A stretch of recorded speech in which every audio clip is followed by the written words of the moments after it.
to the Eno River Unitarian Universalist Fellowship, gathering on the ancestral lands of the Eno, Shakore, Sissipaha, Saponi, and Lumbee people here in Durham, North Carolina, where today we are remembering and celebrating Juneteenth, the oldest commemoration of the ending of slavery in the United States. I'm Reverend Jacqueline Brett. We are joined in our celebration by our friends from the Jazz Studies Department of North Carolina Central University, led by Robert Trowers on trombone, with Shana Ryan Martin on alto sax, Andrew Powell on bass, J.C. Martin on guitar, Donovan Cheatham on drums, and Michael Hanna on vocals. Lisa Jones and Chris Macon are our worship associates today. So enter and come into the sacred circle of remembrance, sorrow, love, joy, and hope. This sacred circle holding our collective history. Welcome.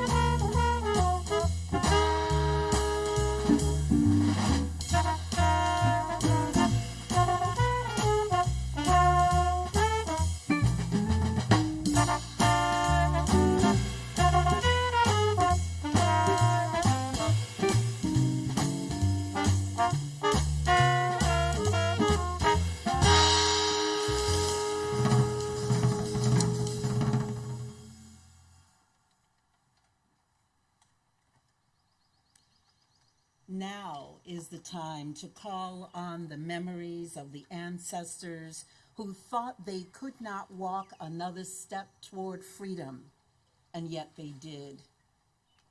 It is that time and place to call on the memories of the ancestors who, when the darkness of their lives threatened to take away the hope and the light, reached a little deeper and prayed yet another prayer. It is that time and place to remember those who came through the long night to witness another sunrise. It is that time and place to remember the oceans and tears shed to deliver us to this time, to remember the bent knees and bowed backs, to remember the fervent voices asking, begging, and beseeching for loved ones sold off. Time to remember their laughter and joy, though they had far less and little reason for optimism, yet they stayed on the path toward a better day. Time to hold to the steadfast hands and hearts and prayers of their ancestors that have brought us this far. Time to make them proud and show them and ourselves what we are made of. Time to show them that their prayers, sacrifices, and lives were not in vain and did not go unnoticed, nor have they been forgotten. Did you not know that this day would come? Did you not know that we would have to change places?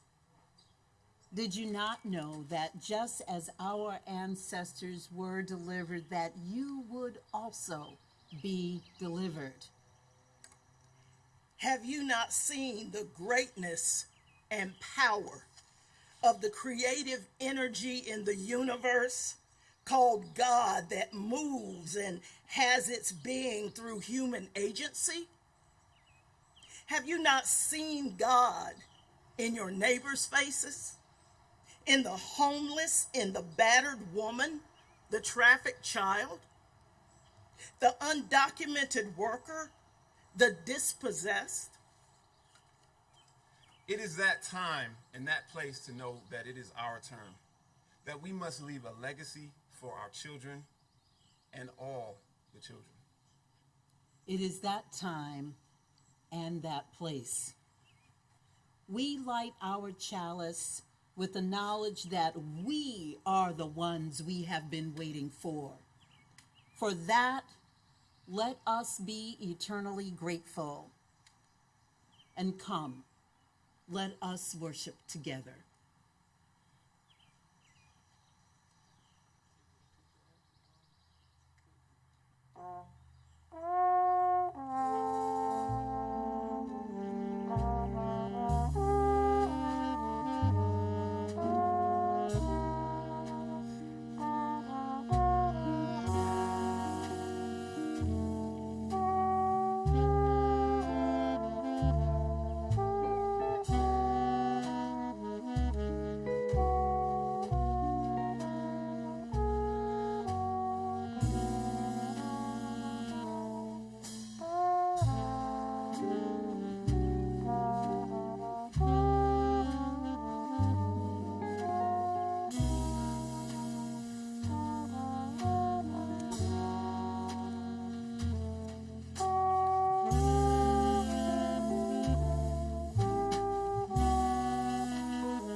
Usually soothing, the sounds of Zen vibrated throughout my brain with a boom, boom, boom, previously reserved for when I'm in a Lenny Kravitz mood or listening to the artist formerly known as Prince. There's alterations and altercations in the world, in the country, inside and around my being. I've little tolerance for the lingering fear amid the search to find myself. As boundaries strong and healthy today read codependently and weak tomorrow. But what of tomorrow? Let's face it, there's really only today. Spirit says to go deeper, find the love, trust my path, but I fear that which stops me from feeling quite complete. My country says I'm free, unless I'm not. Then much like those from the land I forgot, I must pretend and persevere, despite being fraught with the very same venom that made a demon forget to tell me I was free. Instead, he said, come play for me. With babies gone, whipped to the bone, he said, come play for me. Despite the pain, ignore the rain. He said, come play for me. Feel the strain of the music sway. Sometimes I'm free unless I'm not. For the crops would rot and feel so hot. Then I'm traitorous if I shy away, and your old independence means nothing to me. You must understand that it planted a seed when I played, I stepped, I fetched, but was free. Those shackles endured while I was free. The song I sang while bound sprouted wings. Each time a note soared with a musical chord, it reached down inside, manifested the joy. You see, standing here before you today, triumphant and straight, the demons at bay. Now I play for me, with head held high, a light in my eyes, for I see the prize of loving and laughing, of singing and dancing, of sharing it all as I answer the call to lift up my voice as it's meant to be. But more than anything else, today I play because I'm free.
Whisper, listen, listen what they say.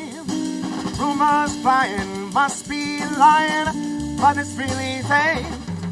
Can't believe it, can't conceive it, but it's really true.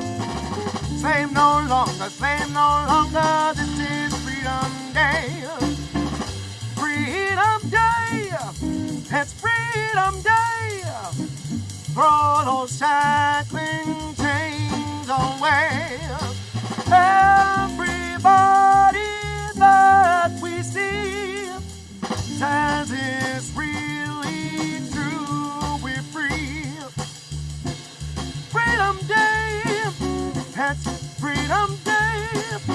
Dim my path and hide the way.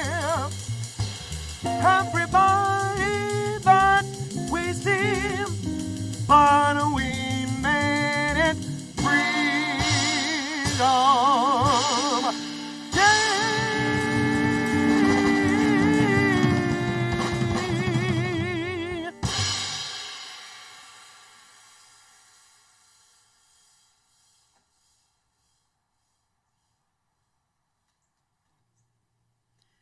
I invite you to join us now as we enter into a time of reflection and spoken meditation.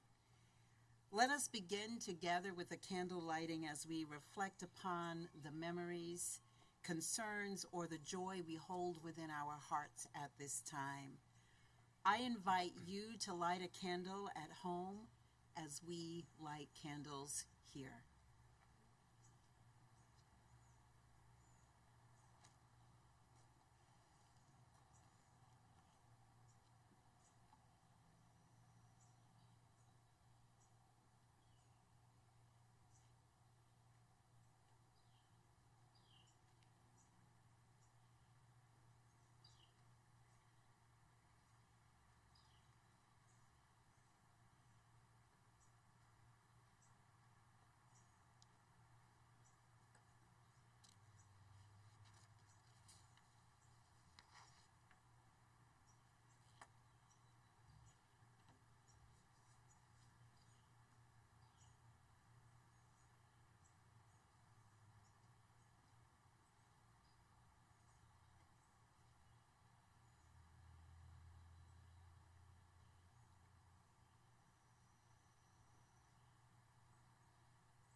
Our words for meditation are called Holy Disruption by Aisha Hauser. Some days it feels like it's just too much. Some days I want to hide and shut it all out. Some days I want to channel the ancestors who fought for liberation and for the right to just exist. Every day, I want to know when to speak up and disrupt injustice, even in the seemingly insignificant moments. Each moment is significant. Each day an opportunity arises when we can bear witness and choose to disrupt injustice. Spirit of life, give us the courage and wisdom to become holy disruptors and truth tellers when called upon. Grant us humility to know that this is a practice, and when we make mistakes, we will try again with love and patience. We are called to the caring and growth of souls, and we are all in this together. As people of faith who affirm the interdependent web of which we are all a part, we are called to become holy disruptors because we are all in this together. Amen, Ashe, and blessed be.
Struggle.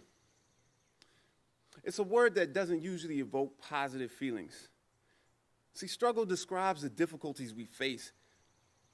It is commonly accepted that we don't want to face difficulties. Yet, I've always felt different. My experience has left me with the impression that struggle was the essence of character, creativity, wisdom. Without struggle, you learn nothing. Struggle is value added. Win by 50 points and you learn nothing. Win by one basket on a buzzer beater in overtime, well, you've just faced a worthy opponent. Struggle is pushing at the edges of your potential, the stretching of who one thinks they are. To struggle is to grow. To grow is to win, even when you lose. Some are no stranger to losing. When you know little else but losing, struggle, instead of being auxiliary, becomes the primary goal. So growing up, we would say, stay on your grind, hustle, fight, because there's no guarantees that we will win, accomplish, achieve. It's the natural effect of the conditions we've endured. June 19th embodies this unique perspective on struggle, a celebration of overcoming, enduring. Struggle, the alchemy that turns pain into hope, despair into determination, oppression into opportunity. In the dark room of captivity was developed the images of our future, from the negatives of our circumstance, captured by an imagination that refused to be shackled. Through the lens of struggle, we can see our humanity, envision hope in high definition. Through struggle, we found beauty, kinship, confidence, creativity, growth. So it is not by coincidence that we dance to the blues, unwind to the dissonant chords of jazz tunes, paint sorrow in vibrant color, pour out our drinks for fallen kin, cars that boom from songs about the trap of poverty, crime, and incarceration. The struggle is real. No, for far too many descendants of black slaves, struggle is the only reality they know. So as we celebrate Juneteenth, we celebrate our freedom. We remember what our ancestors endured. We acknowledge the uncertainty of the future, but remain certain that our children and their children will be ready for anything. We did not struggle in vain.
When I was in middle school up in Brooklyn, New York, in the before times, in the way, way back in the day, I handed in a book report in which I mentioned that slavery had ended in 1865 and received a red mark, a dash, minusing off points for my erroneous information because, of course, Abraham Lincoln had signed the Emancipation Proclamation freeing those enslaved as of January 1st, 1863, and so I was thus corrected and my grade lowered, which for me was puzzling and at least a little upsetting because my mother, who grew up in South Carolina, the only place we know our people to be from in these lands, had told me, and other elders I knew had said as well, that 1865 was the date. And I believed them and what they knew who grew up nearby the lands where our relatives had been enslaved, including living in the nearness of great-grandparents who had been born enslaved. And so I was certain what they said was true and how they knew deep in their bodies over a couple of generations the date our people had been set free. It never occurred to me to look it up somewhere for verification until I received those red marks on my paper from my teacher in Bensonhurst, Brooklyn, which I found puzzling for all sorts of reasons, including that I disliked red marks on my papers, especially for something that could be so easily verified. So even at 11 years old, I was meticulous in my research. But even more important than that was my trust in the knowledge and wisdom of my mother and relatives and neighbors about what was true in their bodies. And so it seemed odd to me that they would be off by 2 whole years of enslavement, because why would anyone on their own accord add 2 whole years to their enslavement if there was no reason to? So I quietly sought to verify my teacher's statement and discovered that, yes, indeed, the Emancipation Proclamation had been signed in 1863, freeing the slaves. And I let my mother know, who looked at me not saying much, because it was she, after all, who sent me across town to desegregate schools with only white children because they had better resources and an education that belied us brown and black children in our poor neighborhood. And so I was being educated about what the history was, irrespective of the old stories our people knew deep in their bodies. But to clarify, on this day and in this time, for you and for me, the complexity of this matter, Abraham Lincoln issued the Emancipation Proclamation twice. First in September 1862, saying that it would only go into effect on January 1st, 1863, if the southern states did not cease in their rebellion, which we know they did not. And so the final Emancipation Proclamation was issued on January 1st, 1863. However, it only applied to states in rebellion as a war measure designed to cripple the Confederacy. An interesting distinction on multiple levels when you sit down and really think about it. Think about it.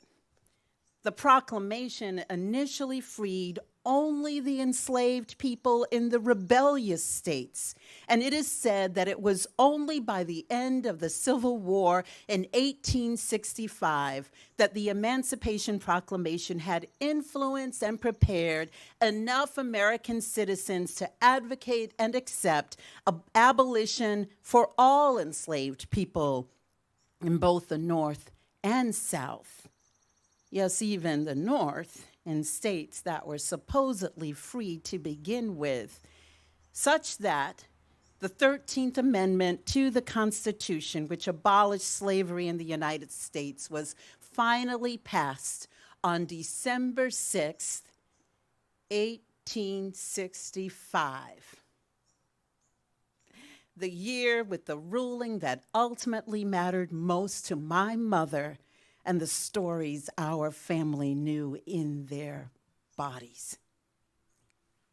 Though I do recommend to all a review of the 13th Amendment, which has its own dubious and problematic clauses regarding slavery in these United States to this very day, should you take a look.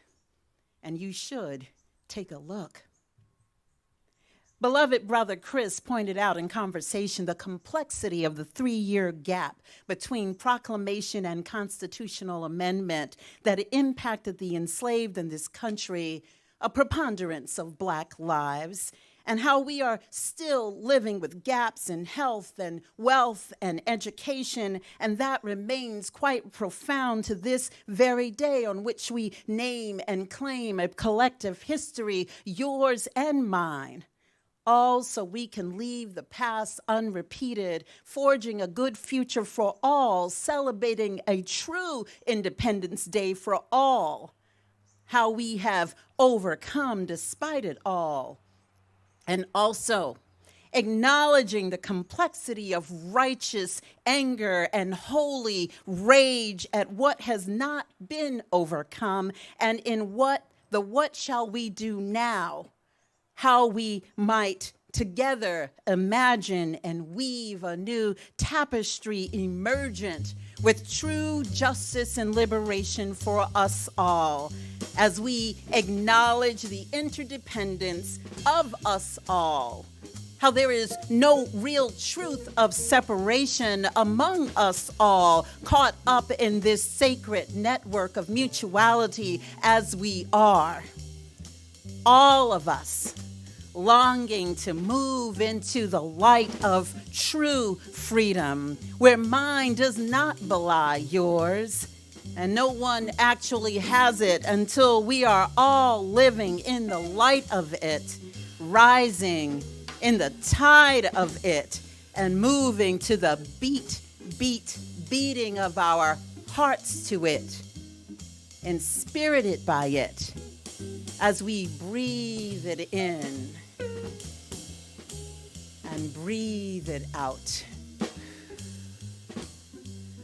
Amen. Ashe, and may it be so.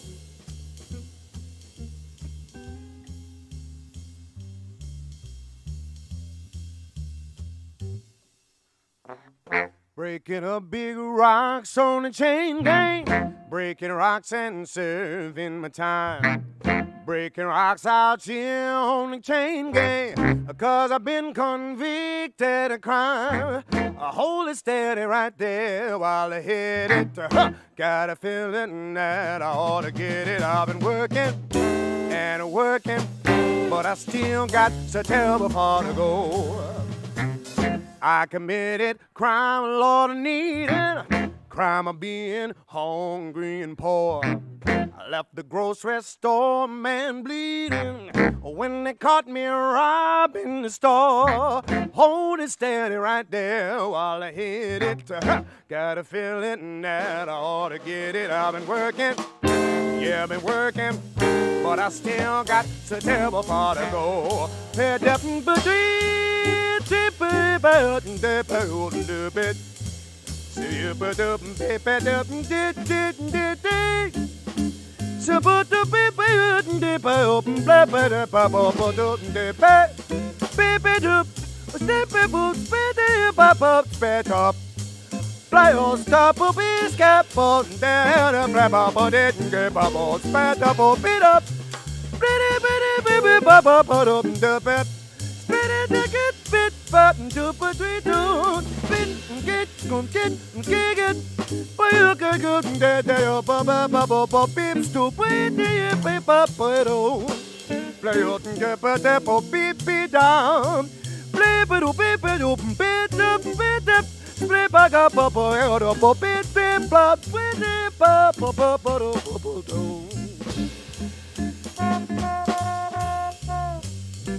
Heard the judge say 5 years labor on a chain gang you gonna go. I heard the judge say 5 years labor. I heard my lady scream, Lordy, no. Hold it right there while I hit it. Got a feeling that I ought to get it. I've been working and working, but I still got so terrible far to go. Look. Gonna lay down here something lazy. Gonna break these chains off and go. Gonna see my sweet honey baby. Lord, it sure is hot up in the sun. Hold it steady right there while I hit it. Got a feeling that I ought to get it. I've been working and working and working and working and a slaving and working, but I still got so terrible far to go.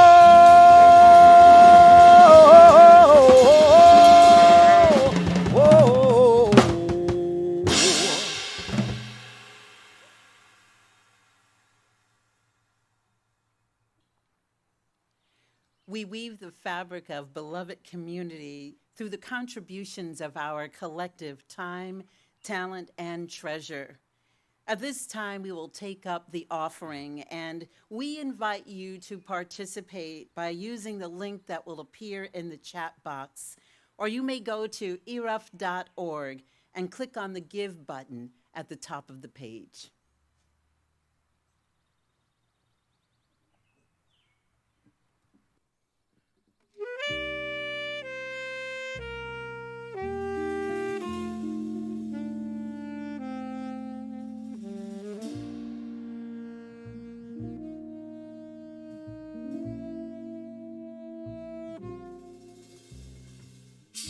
Lord, dear Lord of love,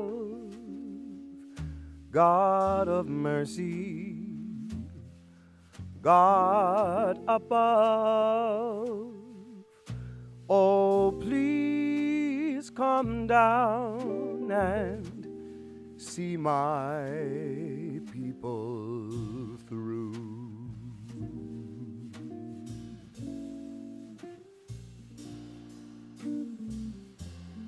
Lord, dear Lord of love, God of mercy, God above, oh, please come down and see my people through.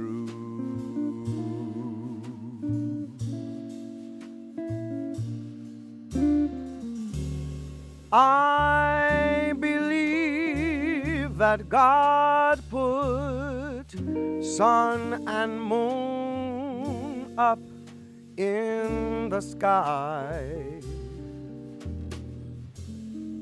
I don't mind the gray skies, 'cause they're just clouds passing by. Lilies of the valley neither toil nor spin, and flowers bloom, and springtime birds will sing.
Oh, but we feel weary, but God knows our every prayer.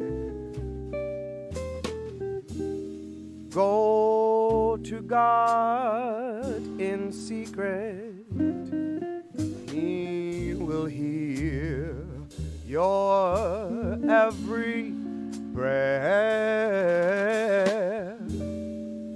Up from dawn till sunset, men work hard every day. Come Sunday, oh come Sunday, that's the day.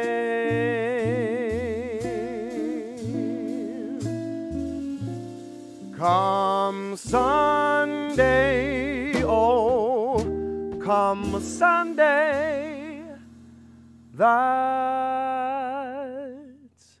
the day.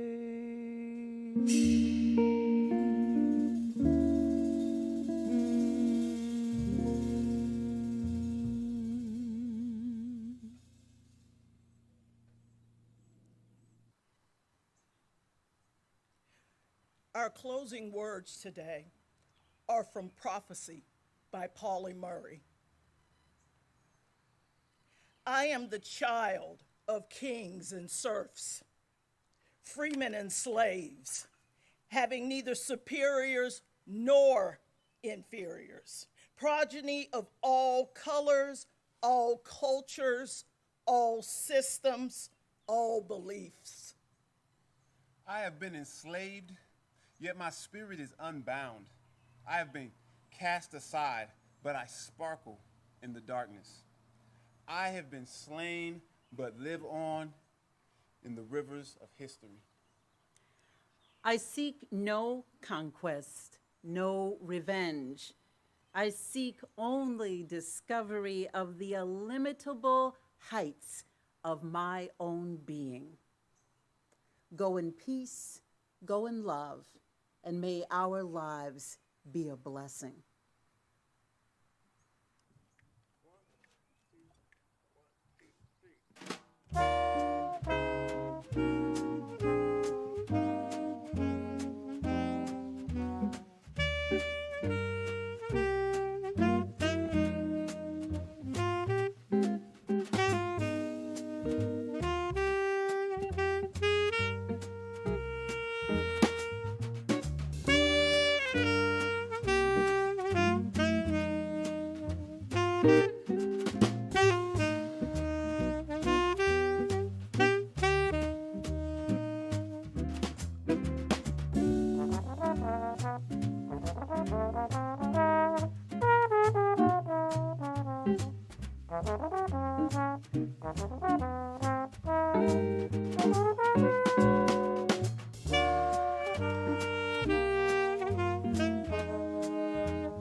Thank